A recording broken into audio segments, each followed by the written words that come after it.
મિત્રો નમસ્કાર અને તમને બધાને ખૂબ ખૂબ અભિનંદન। આ બધા જ જાણો છો કે દુનિયાની સૌથી મોટામાં મોટી સોશિયલ ક્રિકેટ ટુર્નામેન્ટનું આયોજન વિશ્વ ઉમિયા ફાઉન્ડેશનની યુવા સંગઠન ટીમે કર્યું અને 1 ફેબ્રુઆરીએ તેની ફાઇનલ મેચ દુબઈમાં રમાઈ ગઈ।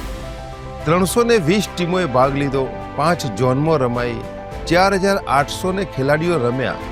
અને જ્યારે ગુજરાતથી અનેક યુવા મિત્રો, અંદાજે કહી શકાય કે 300થી પણ વધારે મિત્રો દુબઈમાં એની ફાઇનલ મેચ જોવા માટે આવ્યા, ત્યારે આ ફાઇનલ મેચના શુભારંભ પ્રસંગે વિવેક ઓબેરોય, અંકુર અગ્રવાલ, જીસીએના સેક્રેટરી વાઇસ શ્રી અનિલભાઈ, ભારતીય ક્રિકેટર શ્રીસંત અને ત્યાંના દુબઈના રાજકીય અગ્રણીઓ પણ ઉપસ્થિત રહ્યા હતા। મને કહેતો આનંદ થાય છે કે દુબઈમાં રહેતા ભારતીય પરિવારોની પણ અંદાજે 1000થી પણ વધારે જનમેદની ઉપસ્થિત હતી અને આ બધાની ઉપસ્થિતિની અંદર ફાઇનલ મેચ જે પ્રમાણે રમાઈ છે અને ત્યાંના યુવાનોમાં જે મેં ઉત્સાહ જોયો છે એ ખરેખર અકલ્પનીય છે। ગુજરાતનો એક ગામડાનો યુવાન દુબઈના એક મોટા ક્રિકેટના સ્ટેડિયમની અંદર જ્યારે મેચ રમતો હોય ત્યારે એની અનુભૂતિ કેવી હોઈ શકે એ મેં નજરે રૂબરૂ નિહાળી છે અને મેં એકલાએ નહીં, વિશ્વના અનેક યુવાનોએ લાખોની સંખ્યામાં જોઈ છે અને એટલા માટે જ આ બધાને આ પળના સાક્ષી થવા માટે હું ખૂબ ખૂબ અભિનંદન આપું છું। અને એમાં ખાસ કરીને યુવા સંગઠનની ટીમના ચેરમેન ભાઈ શ્રી જીતુભાઈ, સુરેશભાઈ, રિકેનભાઈ અને એમની સમગ્ર ટીમે જે મહેનત કરી છે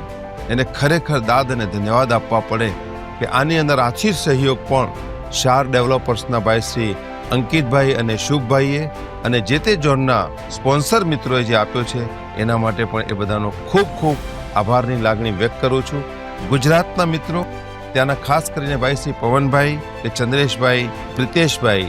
ભરતભાઈ, હેમંતભાઈ, ચિંતનભાઈ, દીપ્તિબેન દવે, ભરતભાઈ નારોલા, ચંદ્રશેખર ભાટિયા સાહેબ અને ત્યાંના મીડિયા પાર્ટનર, આ બધા જ મિત્રોનો સહયોગ ખૂબ જ પ્રશંસનીય રહ્યો છે, કારણ એમના સહયોગના કારણે જ આ સફળતા દુબઈની અંદર ફાઇનલ મેચની પૂર્ણાહુતિના પ્રસંગે આપણને મળી છે અને આવનારા સમયની અંદર વિશ્વ ઉમિયા ફાઉન્ડેશન વિશ્વ ઉમિયા ધામના નિર્માણ થકી યુવાનોમાં રહેલી ક્ષમતાઓને ઉજાગર કરવા માટે આવી અનેક સ્પોર્ટ્સ ટુર્નામેન્ટનું આયોજન કરવાની છે, કરતી રહેશે અને આપ બધા યુવાનોને જોડીને આધ્યાત્મિક ચેતનાથી રાષ્ટ્ર ચેતનાનો સંદેશ સમગ્ર વિશ્વમાં ફેલાય અને એમાં આપણે સૌ અગ્રણી બનીએ એવી મારી પ્રાર્થના સાથે આપ સૌને ખૂબ ખૂબ અભિનંદન। જય હિન્દ, જય ભારત।